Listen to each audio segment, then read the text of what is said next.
The Conservative Party need to fire their PR team immediately, because what on earth is this catastrophe? So this is Kemi Bedenoch. She's the current leader of the Tory party, and she did an interview where she shared that in school, she was the type of person to remind the teacher that there was homework due. She was the type of person to remind the teacher that there was a test on that day. And she was the type of person, and apparently during one of her exams, noticed someone was cheating and stood up in the exam and announced to the invigilator that the person was cheating and got them kicked out. And she did all of this with a grin on her face. Look at that. She's joyous. She's elated. She's jumping for joy. She is so proud. This is her shining moment. Okay. Who in the PR department heard this story and thought, yes, Kemi, this makes you likable.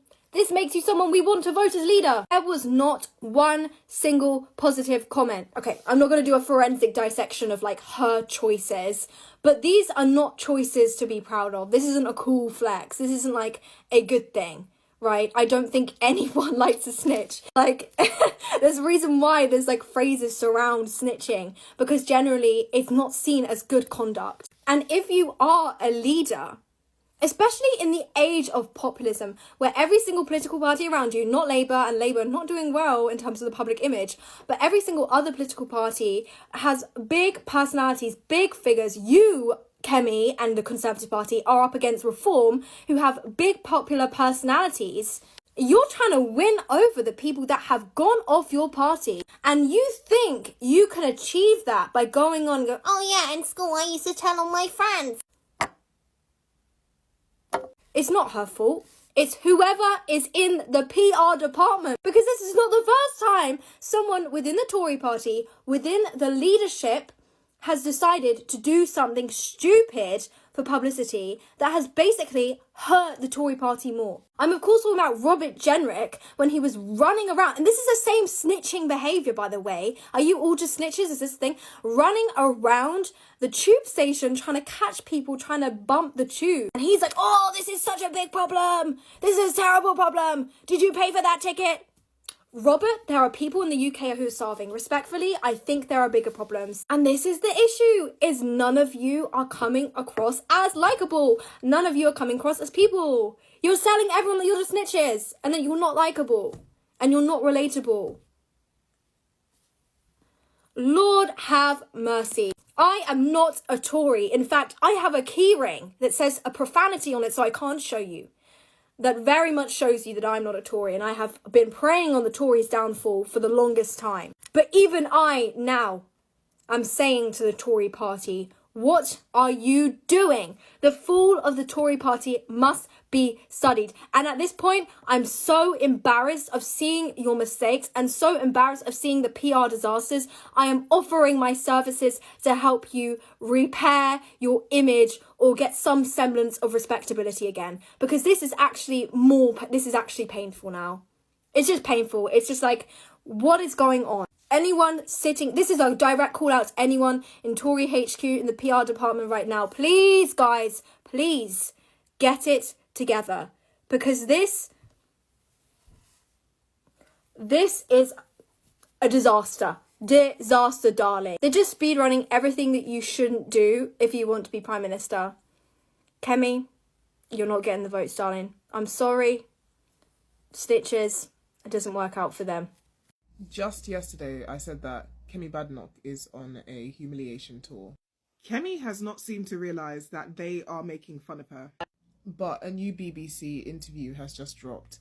And I'm telling you guys, she is on a humiliation tour. Whether she knows it or not, yeah, she's on a humiliation tour. Watch this. I wasn't just the SWAT in the class. I was the person who would say that person is copying notes from the other person. I was the tattletale in the class, like getting people into trouble. She said she wasn't just a SWAT, as in the word SWAT isn't a powerful enough word for what she was. Because even then I hated cheating, because there I was, I wanted to be first in the class, and I've done all the work, and then there's some people who are copying notes and saying, why should they get away with it? She is trying to sell the British public an idea of decency and humility, but this is never ever going to work. And it actually says a lot about how her mind works, this interview. Firstly, There is no faction of British society, irrespective of region, irrespective of class or race, who like snitches. In fact, we're pretty consistent across the board about the fact that we don't like that kind of behaviour. And so I'd raise up my hand. I remember there was this extraordinary day. I was in, I must have been about 14 or 15. And I said, he's cheating. I stood up in the middle of the exam and I stood up and said, he's cheating. He's the one that's doing it. And that boy ended up getting expelled. For all of Britain's tales about respectability, Britain does not like snitches. But she's trying to sell the idea of this extreme level of decency to the British people. Why on earth does she think that they would be receptive to that? Why would anyone be receptive to this? And I didn't get praised for it. And I was a relatively popular kid at school. And he said, why did you do that? Why would you do that? And I said, because he was doing the wrong thing. She said he got expelled and she didn't get praised for it. Even to this day, she's holding on to the fact that she didn't get praised for someone else getting kicked out of school. Oh my God. But the worst part is she's tried to spin it to her credit, saying that she's heard all of her life that she doesn't belong somewhere. But the thing is, her core audience believe that she doesn't belong here and they don't like snitches. The combination of the two is surely going to be deadly. Who on earth is in charge of this woman's PR? And someone said, you don't belong here, that you don't know how to behave, you don't belong here. And I've heard that all my life. You don't follow the rules, you don't do what you're supposed to, you're always sticking your head above the parapet, you're too direct, you tell the truth when you don't need to tell the truth, when you should pipe down. And I didn't belong there. Hang on a second. But more importantly as well, it implies that Nigeria and Nigerians are dishonest and that she didn't belong in Nigeria because she's an honest person, because she has integrity. Instead, she belongs here. And even Emeril, like, even he's like, does she know what she's saying? Like, can she read the room? And I didn't belong there. Hang on a second. So you're 14 years old and in the middle of an exam. 14, 15. 14 or 15, you see a boy cheating in the middle of an exam, in the middle of an exam hall, you stand up and you snitch on this kid who's cheating who ends up getting expelled. Yes. He has to clarify in disbelief. You stand up and you snitch on this kid who's cheating who ends up getting expelled. Yes. No wonder you're so unpopular back at school. You sound really annoying. I was. What the fuck? What? I must have been about 14 or 15. And I said, he's cheating. I stood up in the middle of the exam and I stood up and said, he's cheating. He's the one that's doing it. And that boy ended up getting expelled. And I didn't get praised for it. Look, you guys know me. I'm kind of fire and brimstone when it comes to political justice. I think the people that are responsible for the absolute hell we've been through over the last 10, 14, 15 years deserve every kind of suffering imaginable on God's green earth. However,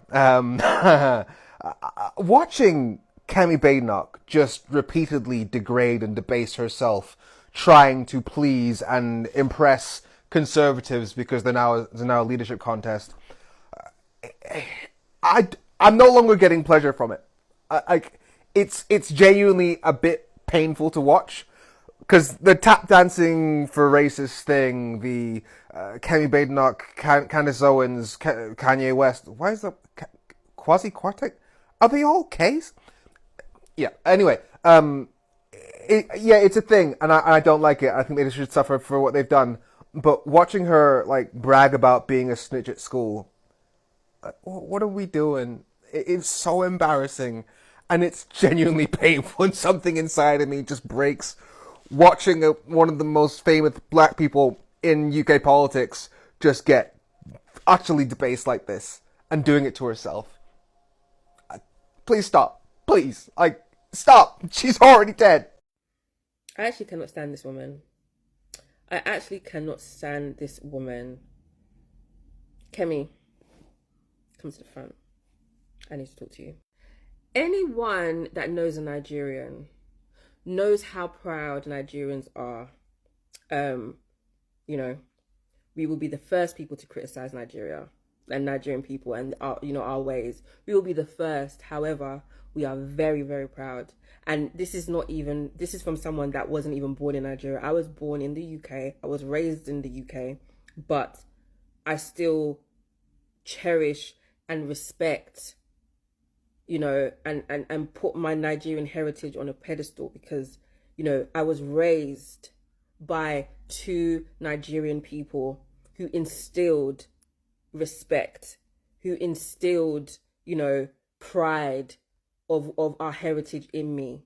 So when I see people who have a similar, like, you know, situation as me, disrespecting Nigeria, disrespecting her heritage, it actually makes me sick. And I'm being dramatic, but this woman infuriates me. At this rate, I don't even know, like, why your name is Kemi. Shouldn't it be Kate? Shouldn't you change it to Katie or something, or Claire or something? Since being that you don't really feel Nigerian. So yesterday I came across this video of her being interviewed, and she was saying, you know what? She said she was actually popular in school, guys. So this is the first lie.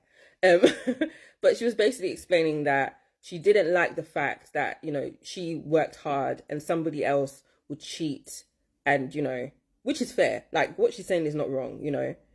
However, she went out of her way to stand up in her exam and say, this person is cheating. That person then got expelled from the school. And she was kind of told, like, why did you do that? Like, you know. And the interviewer's face was like, are you really telling this story as if to say you did something good, or you stood up for justice or something like that? He even used the word snitch, but that's what you are, girl. You a snitch. And no one likes a snitch. No one likes a Randall from recess type classmate. Because yes, okay, cheating is bad. We do understand that. But you weren't saying that, you didn't put your hand up, stand up, sorry, and say that he was cheating because you felt like, oh my gosh, it's wrong. You stood up because you wanted to be the first in the class. You wanted to eliminate somebody that could potentially cheat and get the same mark as you. Like, it's giving teachers pet. And there's no way those types of people in school were not popular. No one likes people like that. And I feel like she said somewhere else, please correct me if I'm wrong, that she didn't feel like she fit in and stuff like that. And, you know, she identifies as being British. She doesn't identify as being Nigerian and stuff like that. Girl, bye. We don't even want you. Like, the other week, I think she said, you know, that there's a reason her children or something can't get a British, Nigerian passport or something like that because she's a woman. And I'm just like, okay, that's not right. Because when I went to my cousin's wedding some years back, I was able to get a Nigerian passport because my dad has a Nigerian passport. So what are you talking about? And I'm a woman. So I really don't understand, like, where you heard that from. And it pisses me off because you as the leader of the Conservative Party, the leader of the opposition, you are going into spaces that predominantly, you know, non-black people, non-Nigerian people watch. And they will now think what you said is right. It will be another thing to discriminate or say that our country's backwards or da-da-da-da-da. Because you're spewing false information. That is not the truth. I have got a Nigerian passport and I'm a woman. So what are we really saying? And I'm sure when I have children, if they wanted a Nigerian passport, they would be allowed to because I've got one. And, you know, what she's talking about immigration and, you know, all that stuff. I'm not saying that, you know, we need to sort that out. You know, there are situations where people do take the mick of the system. I'm not saying that there's not. But your mum benefited from being able to come to the UK. Let's just be real, because there was a time that a lot of people back home were doing it. They would come to the UK or go to America to have a baby so that their baby could be citizens of that country by birth. You benefited from that. Other people's parents also benefit from that. My mum was born in the UK, but she was raised till her teens, her late teens, early 20s, and she came back to the UK. Ask her where she's from. She will always say, I'm British, but I'm Nigerian. I was raised in Nigeria. I'm Nigerian. She's proud. My dad was raised in Nigeria. He was born and raised in Nigeria. He's proud. They were, and the thing is because my mum was raised and my dad was raised by proud Nigerian people, that they instilled it into my parents, and then my parents instilled it to me, and I will also instill it into my children. I wasn't even born there, but my children will know their Nigerian heritage. So when I see people like this woman in such high positions, and it's as if to say that, you know, to get to this type of position in the UK, you have to denounce your heritage or be like, oh, no, I'm not really like them anyway. I'm not really Nigerian. I'm not like them.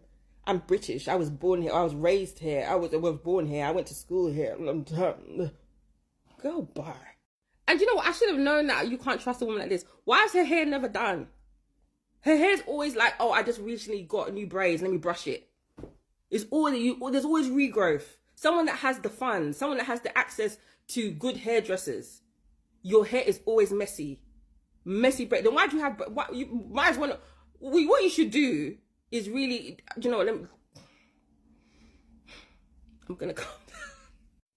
I just feel like you can get to where you want to get to in your career, the heights you want to get to in your career. You do not have to shit on your heritage, on your background. Okay, Nigeria is not perfect. We know Nigeria is not perfect. There's things about Nigeria, I'll be the first person to say, but I would never disrespect my culture in the presence of non-Nigerian people. Never. Not to this level, because you know what you're doing. She knows what she's doing. Like, girl, to them you're still you're trying to appease the people. They still see you as with the hard ER. So get out of here with that, guys. I mean, let me just stop.